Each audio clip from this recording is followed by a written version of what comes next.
Hey everyone, hope you liked that last video on the 2020 recap. I went into a tangent about kind of why real estate prices slightly gone up and why sales have just gone through the roof, right? So this next video is going to be about how to prep for the spring 2021 market if you're a buyer or a seller. So first of all, we're going to look at 2021 from a seller's point of view. So if you're looking to sell your house and you're looking to do it in 2021, this is going to be the little guide for you. So first of all, we're going to get into listing a house, right? So if you haven't seen my video on how to list a house, go back, watch that because it's great info. If you don't want to watch that, just text me, call me, message me.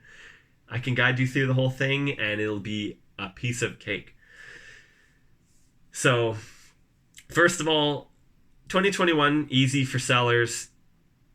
Pretty much get your house on the market as soon as you can and make sure that it's clean and staged nicely and it's in great condition. You've done all your renovations over the winter and you can get on the market as quick as possible because currently in the Edmonton real estate market, there is a lack of good inventory. It seems like there's definitely more buyers than there are sellers for most areas. I'm talking mostly South Side, West Side, Beaumont, Sherwood Park, St. Albert. Those markets are hecka hot and they probably will continue to be this year. I don't see why not. I mean, the outside of Edmonton seems to be the hot areas, or the south side. If you're looking south side, get ready for competition because it's going to be hot if you're a buyer. But if you're a seller, the world is your oyster from what I can see. So right now we're dealing with kind of lack of inventory, and the spring market starts, in my opinion, mid-February. I've definitely had luck listing houses mid to end of February because usually by the end of March, they should be gone at the latest. You kind of want to avoid the middle of summer, but if you got to do it, it's better than the winter, right? So pretty much the tier list is list early in the year, midsummer, you might get some slowdown, but it's a nice time of year. People are still shopping, so that's not too bad. Fall time is great.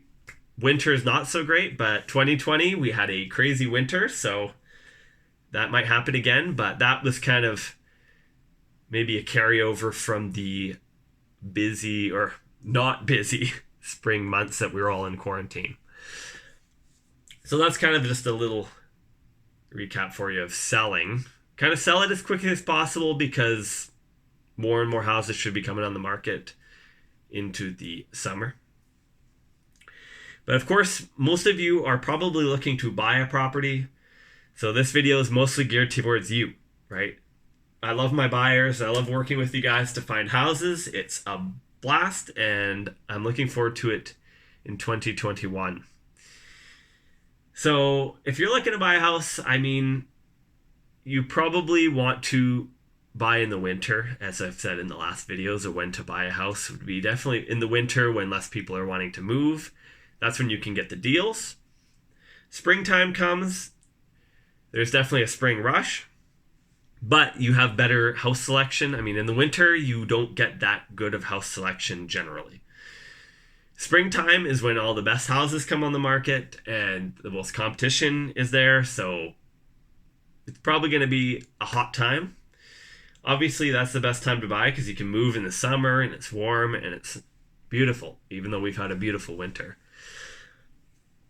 So probably my tier list would be buy in the winter, buy in the middle of summer if you don't go on vacation, which we can't go on vacation anyways. So with the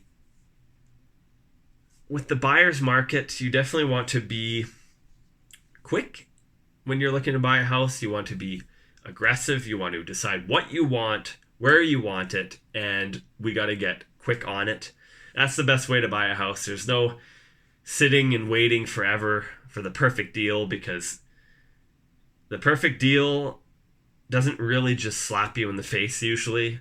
And if it slaps you in the face, it slaps somebody else in the face, and there'll be multiple offers coming in. And my personal thing I tell everybody is don't get into a multiple offer scenario. Try to avoid it as much as possible, and don't pay over list price, because we definitely saw with the Edmonton real estate market in the last boom that, you know, people were bidding up houses, and those are the people that have lost the money now. So I definitely think if you're fast and you're aggressive, you can definitely get a house for under list price. I don't think we're in that type of boom yet. Maybe one day when there's just not many houses coming on the market, that might happen. If you're looking south side, you'll probably be in that scenario. If you're looking really hot market, probably Sherwood Park, St. Albert, Beaumont. Those areas seem to be crazy hot too, so you might be in a multiple offer. But if you're fast enough, we can get you in there before other offers generally and get it accepted before anything else comes. We just did that for a house in Parkview. I got one of my clients a kick-ass deal because we were there 0 days on market. It got listed. They sent me a message. We went there. Boom. Done. Roasted. Right? So that's definitely my advice for you buyers out there. Be quick, but be smart about it. You don't want to be bidding up and getting emotional about a house, because if you're emotional about a house, it might not work out so well for you in the end financially. I've heard some people ask me, when is the real estate market going to crash? I don't know. Is it going to crash? We don't know. Nobody knows. But that's why I say definitely when you're looking, if you're kind of scared to get into real estate market because you're nervous about the ebbs and flows, just remember that all you can control is when you're buying a house, to make sure that you get a good price for that house, and you don't get a multiple offer, and you make sure you have an inspection so the house is great. Make sure you get a good financing rate, which is like even probably below like 1.5% right now. So that's the only thing you can control, is the price that you get a property for, and the inspection and the financing rate. You can't really control anything else. The thing about the real estate market crash potential is that we already saw the market crash in the United States, and I think it was 2007, 2008. And what happened after that time? The real estate market came back and it boomed like never before. So just watch. If there is ever a crash, it's going to come back. So you just have to make sure that you're in a scenario where you can buy a house and you can afford to go through the ebbs and flows of the real estate market. And then you'll come out on top. If you buy something, you can barely afford it, then you're going to get hit by that, by a potential market crash, if there ever is one. Who knows if that's going to happen? I don't know, but that's all you can control, right? So you are the master of your own domain. Yeah, so definitely those are all of my points I'm going to make in this video, because I've probably already gone on too long. But if you're looking to buy this year, obviously message me up. If you're looking to sell this year, message me up. We can get it done. I'm definitely very fast with everything that I do. So if you have a quick timeline, if you're looking to buy a house, remember that you do not pay my commission. It's totally free to work with me if you're buying a house. Don't be afraid that it's going to cost you some arm and a leg, because the way the real estate works is the sellers pay me. So if you're listing up a house, you pay my commission. But if you're buying a house, you don't pay anything. So it's just like the best option for you as a buyer. Definitely use a realtor. We are regular people, or I am anyways. I love to help you find a house, and it's a lot of fun. And I can definitely help you get the best price and everything good about a house I can help you with. So that doesn't make a lot of sense, but I'm definitely here to help. And yeah, that's the end of this video. I hope you like this one.